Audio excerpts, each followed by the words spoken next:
So hello guys, welcome back to my channel. Hope you all are doing well. Today in this video I'm going to show you how you can change your Apple ID on iPhone. I'm using iPhone 12, so just head over to settings, and inside settings you can see your Apple ID iCloud account. As you can see here, I'm not accessible to the sign out option. So just if you are also facing same problem, just head over to screen time option down below here, and inside screen time, get inside below, and just you can see the option change screen time passcode here. Hit on it and just turn off the screen time passcode. As you can see, it's turned off.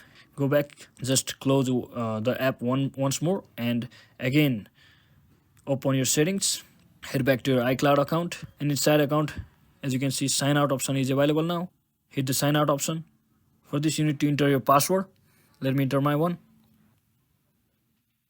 And after that it will ask you to keep your copy of your account on this phone. You can do so as you like. For me, I'll just keep it like this and hit the sign out option and sign out button, and it will load you for some time.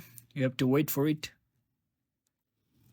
and then done. You can now press the sign in option, and you can either use in another Apple ID on this device or just sign in manually using your email address or phone number. So that is it guys. Hope you liked the video. Don't forget to subscribe and hit the like button. See you in the next one.